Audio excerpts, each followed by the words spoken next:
Because this is what, okay, to me, it's a bit disturbing, the statement, because if the point is you have to root them in their native culture first before you introduce the foreign culture. So the question is, at what age? Of course, it may vary from parent to parent, but just picking it up from you, if you agree with him. I agree with him, and we started at a very early age and of course, at home, we start with our native culture, what we have already.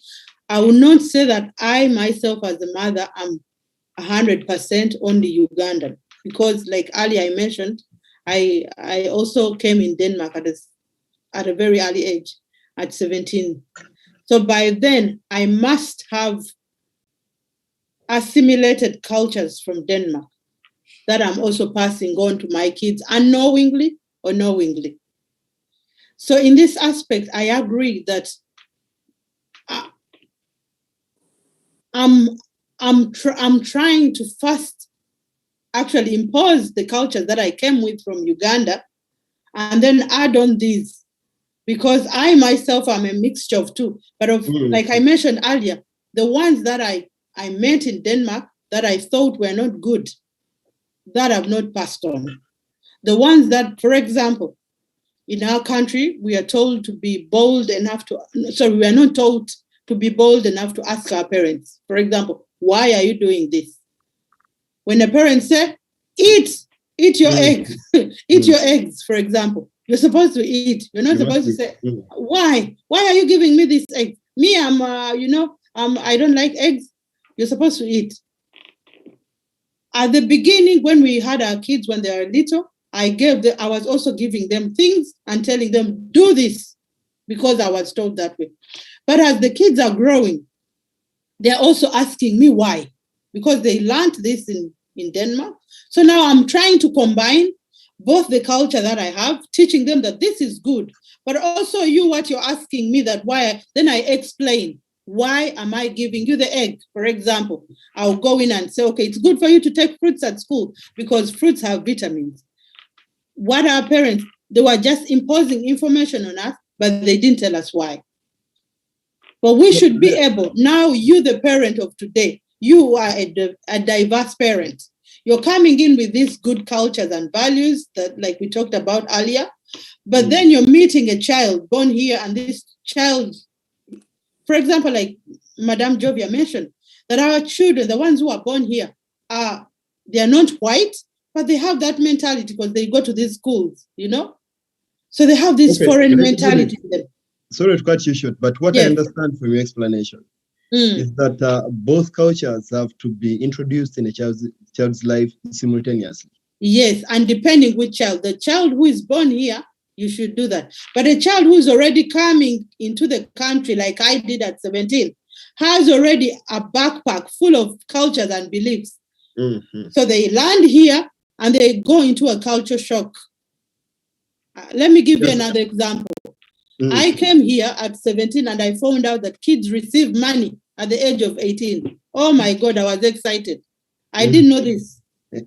Where I come from, kids at the age of 17 don't even touch money. You don't even get close to your father's wallet or whatever. So you must be able to explain to your child why they receive money. Okay, for example, and of course, we're going to talk about where we have failed as parents here in these countries as African parents, and where we should, I think, amend our ways. And like I mentioned before, there is no perfect home, but we are learning from each other. I'm learning from Jovia. Jovia is learning from me. I'm learning from you, Mr. Mugisha, and even our viewers with their comments and interjections. So you come here and then you meet, you're confronting a culture. How are you conforming to it? Are you going to allow your child to become gay, for example? No, you're going to explain why it's not good to be gay, why it's not good to be a lesbian, why it's not good for a child to hold such amount of money, why you should share bills, for example. So you should be able to know which child are you reaching out to. Is your child born in Denmark? Is your child born in Norway, Sweden, wherever? Is your child coming from Africa at the age of 18, 17? How do you engage? Sit down on the table, talk about these things, because it's about being open, but also open professionally, or I would say maturely. Thank you. Yes, thank you so much. There is a comment here from Moes Hannington. He's a gentleman living here in Norway. Yes, before I read that comment, yeah, to you, Lady Jovia, there is somewhere you actually, Lady Judith has just brought it in, where I say that you need to know which child, as you're striking a balance and introducing these cultures, which child are we discussing in this context? So you, there is a saying which I also believe in, that you can only give what you have. So we parents in the diaspora tasked with the challenge of raising children, balanced children, where I want to feel they know where they belong, or they come from, or where they belong. So knowing that you cannot give what you don't have. I'm Mugisha here in having a child, but I personally haven't integrated maybe to a level that I should have. And now I have a child on me who needs to be taken through series of integration. What's your take on this kind of dilemma? Because you have to know which child, there are aspects you have to pass on, but again, you can't give what you don't have. You're also still a child in context, you're a child of integration. And on you have a child to nurture. So how do you share thoughts on this? Thank you, Moses. Thank you for the question. And I also thank our viewers for their interjections. And before I make my submission, I have to say I'm very grateful for Sister Judith for all your submissions, because like you said, we learn and learn from each other. And I'm actually learning a great deal. And using that as an example of what I'm going to talk about, because I'm going to go very broad. Because I think we keep pitching on the topic, but let me give my apple, the whole of it as it is. I'm going to put it out there. We so that everything perfect. meant to discuss comes from it, and then we can, I'm tired of picking on it on the side and we may repeat ourselves. Please just do that. Like when she says things and then I see, okay, this appeals to me. Okay, I'm learning from this. I am changing as a person. You have to realize that you're not the same Muganda that is in Kampala right now. You do not have the same Baganda cultural interpretations like that person that is there now. Why? Because something has rubbed off you, whether you have intended to or unintentionally, but the fact that you have been introduced to other things, other environments, you as a person have evolved, whether you intended to or not. So in that whole contribution, I want to say that culture is fluid. It is going to keep changing. But how are we going to be able to use this for us and not against us? Like you said, Moses, how do we learn us as children of integration, as immigrants, and us as parents of children that are now belonging to more than one culture?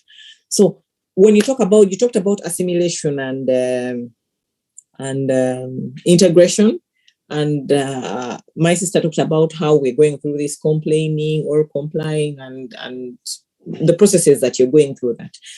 And while I was looking through this, I came across a term that I actually didn't know, but now it helps me to understand this situation a little bit in a broader prospect. And this is acculturation. Acculturation actually encompasses four terms. It's assimilation and integration, and two more terms, that is separation and marginalization. That for us to understand how each child is going to be impacted, you have to look at all these four principles in detail, so you see where your child is at what stage and how to help them. Acculturation in general is going to be the assimilation from a different culture, where the major culture is taking the dominance. And when you say we're going to pick up their language, you learn how to dress like them, how to talk like them, their mannerisms, how to socially interact like they do. But then how you're doing that is dependent on how you have been impacted as a person. Like we talked about the age issue, we've talked about the families where we are coming from.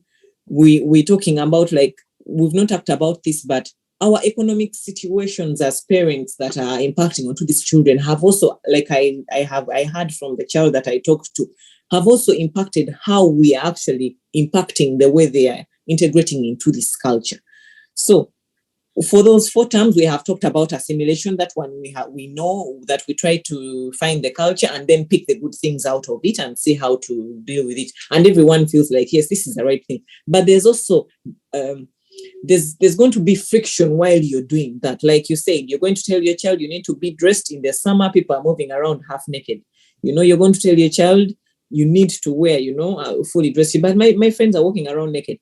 And then you want to impose the fact that your parents told you a no is a no. But then my child comes back home and then starts saying, Mommy, they taught us a song. I'm like, okay, I would like you to hear it. And then he starts singing. I am responsible for my body. I make my own decisions. And everything that is concerning me is my right, And this is the energy we are fighting. Like we're talking about, but we are going through these situations, and you're going to ignore it. But this individual is developing as an identity. Like you said, it's not a becoming, it's a human being. It's has its own processes going on. Like you said, Judith, when you've come with your own culture, now that one for you, you're going through that battle yourself. You're not even asking your parents. You're going to go to the school fully dressed in summer, and your parent and your peers are looking at you like, what is wrong with you? Can't you afford, some short shirts? Can't you see how hot it is, And then you have to, you're battling that. But even your parents that have come to this culture do not know how to help you, or have not learned how to help you, or we're not learning how to help them. So how are we going about this? There's another, after assimilation, there's another one of separation. Separation is what I have seen, or I have found out that most of our people, as the first, how do they call them? We the ones that migrated here. Exactly, thank you. First generation immigrants, we are holding on to, where you hold on to your values and you completely avoid what the others are doing. They teach you know that back home food is supposed to be cooked for 6 hours.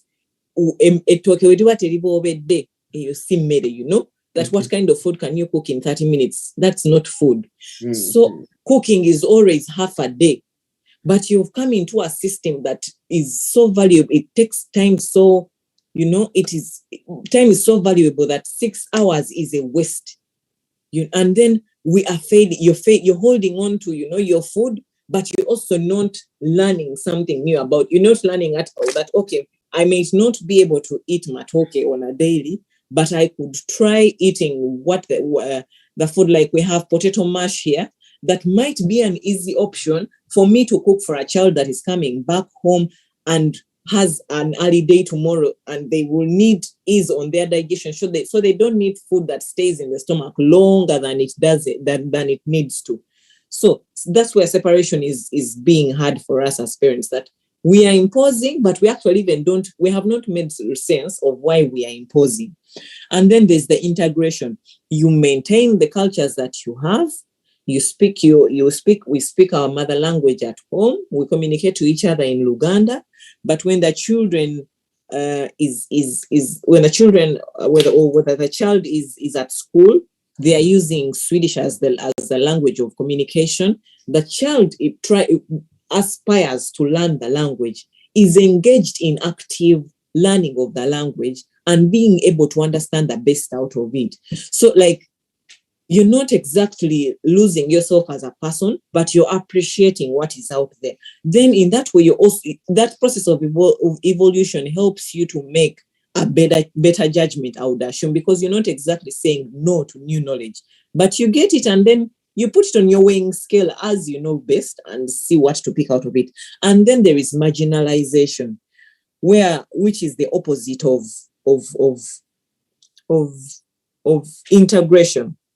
And what I've also, which I also realized is a very big fear that us as parents have not looked at, that our children are being marginalized, that they have minimal interest in what we as parents provide as culture, because we did not provide the basis of it, and then are trying to find themselves in this world. Where I'm saying trying themselves, because you may think when you see them trying to act the way that you don't want them to act, that they're acting Swedish, but they're actually not acting Swedish, because Sweden is never going to accept them as completely Swedish citizens. The policies are going to show that they are being accepted, but there is always that silent segregation that is going on, and our children are facing that friction, whether we are as parents acknowledge it or not. Our children actually don't see themselves as immigrants. If you have noted that, they are immigrants, but they're also not seen as citizens, and I think that places them in a very alarming place, where their mental health is put at stake, their sociocultural adaptation is compromised, there is stress coming from which culture they need to maintain, and then their self-identity is also questioned. So their personality is not going to is going to be affected by factors that they may not be able to know how to deal with. And I think I'm hoping I have wrapped up everything in there. Yes. Thank you so much, Jovia. You've actually given, in terms of food, you've given a buffet.